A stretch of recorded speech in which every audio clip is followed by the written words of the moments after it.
Across America, they are working to save history on old trains. One of the last of the D-Day ships. Covered wagons, an ancient lumber mill, powered by steam again. The paddle wheelers moving again. The canal boats pulled again. Old water mills turning again. Windmills from the 1920s spinning again. The barnstormers flying again. It's an obsession to celebrate our history by bringing these special things back to life. But boy, does this group have a challenge on their hands. We've got 50,000 parts. Tucked in a hangar in Salem, Oregon, they are restoring a legend. Always had a special spot for the old warbirds. This is the team that, piece by piece, is rebuilding one of the last B-17 bombers that rolled off the assembly lines in World War II. That's always everybody's question, right? When are you going to fly it? Terry Scott is running this operation, all because of her husband's late grandfather, Art Lacey, and his crazy dream. This is one of those great stories from the days after World War II, when America was infused with a wonderful sense of optimism. After years of depression and war, a young guy like Art felt anything was possible.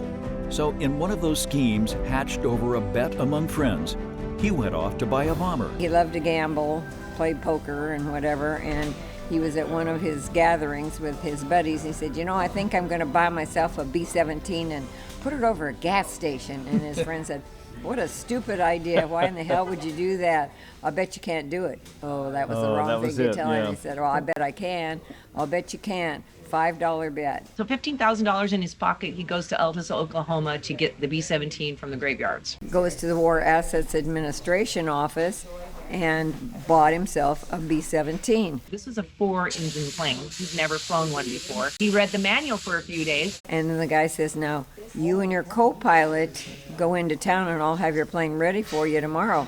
Well, he didn't have a co-pilot. So he went into town and he borrowed a mannequin and put his coat and hat on the mannequin. And that was his co-pilot. He ended up crash landing the first one. Slid it into a couple other planes and went back into the guy that he bought it from. Said, I don't know what I'm going to do. I don't have any more money, but I got to take a plane home today. So he sells him another one for $1,500. Art wrote a bad check, got some guys to come and help that knew how to fly a B-17.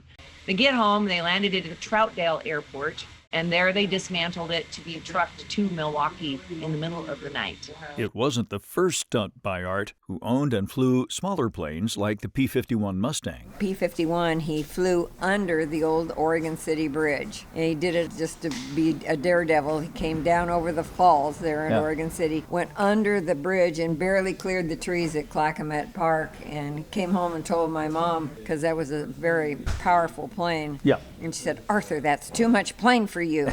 Sell it. And he did. But back to the B-17. He had big plans for that plane.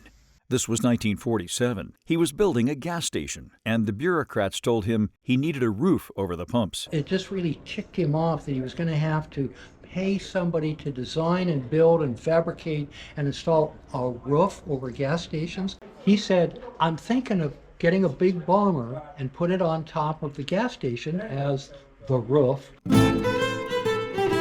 So up it went, right along Old Highway 99, just south of Portland. The gas station bomber was born.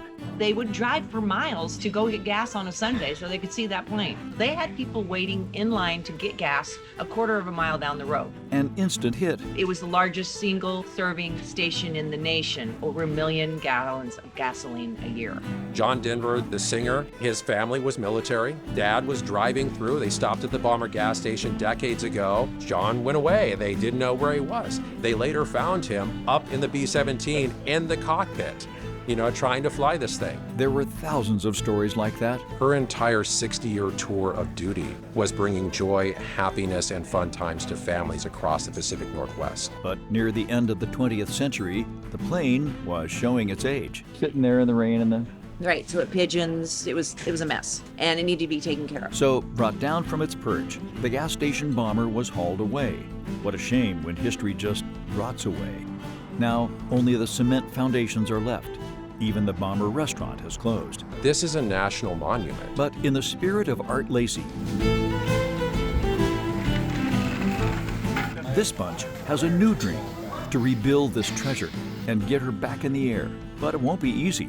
Lacey Lady is in pieces and showing her age. This B-17 restoration crew faces the same challenge that any restoration crew would face, and that's this corrosion. Up close, you see her skin flaking away in places. Parts of the aircraft, like in the wing sections, they're filled with several inches of bird excrement, and they're there to get out. So the acidity of that, just if you go through it, walk down the sides of fuselage, especially underbelly sections, you'll see where it corroded quite heavily. So the team is checking and fixing, really rebuilding whole sections of the plane. This is what carries the weight of the aileron servo, hydraulics and all. So this will be an entire new piece when you Yes, finish it? yes. A little bit too beat up, a little bit too corroded to reuse. Severe pitting. It's not in terrible shape, but we have the material. Let's just make a new one. Part of the cockpit, the lower section, I can show you over here. Jack Redding has decades of military aircraft experience and is the crew leader.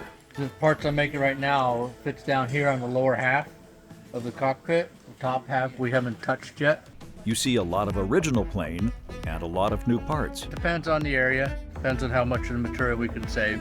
So I try to save as much as we can. Keep in mind, at this stage, anything new is fabricated from scratch. Everything they gotta do has to be handmade. There's no forms or jigs or anything else. They have to make everything. Around the engine, this particular nacelle number 2 it also has a landing gear in it. So I do have the original part that's sitting here, and so we've had that machined, and I've picked the holes, and so that's a replacement for this part. Most of the work that we do is riveting and sheet metal bending. Ironically, the old world hot rodder guys that know how to use an English wheel typically are the people we're looking for right now. Almost everything that we build is built by hand at this point.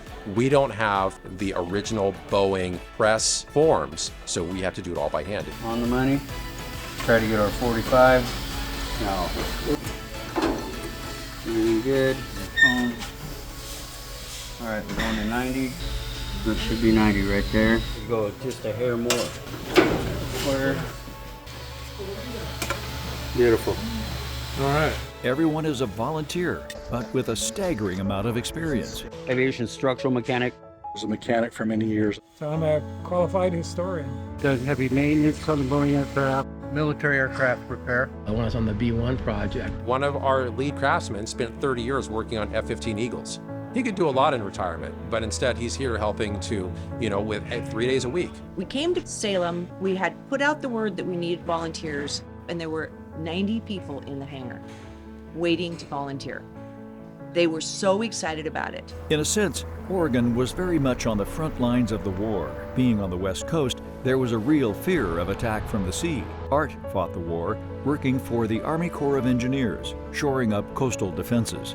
In Tillamook, the U.S. built a giant hangar and used dirigibles to patrol the coast, hunting for Japanese ships and subs.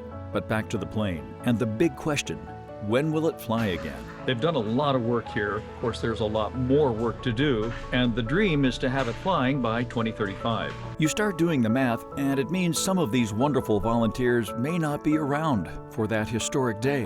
They're okay with that. This is part of their legacy.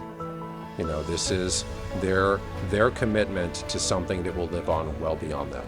I hope to live to see that day. I do. That would be an awesome experience to see it. If I'm not alive by the time it's done, I want my ashes sprinkled out from it over flying over. Oh, I'm going to be in the first flight. I will feel very elated. Just imagine what Art would think of this place. He would be blown away. He would think this was so incredible. He loved that plane. The team in the restoration hangar is not just built on experience, not just running on passion. Around here, it's optimism on steroids. But it requires visionary people, it requires energy, and it requires leadership, and we have all those things in spades. Because here in Salem, Oregon, they are saving Americana, saving the Lacey Lady, so a new generation of dreamers can see Art's gas station bomber back in the air.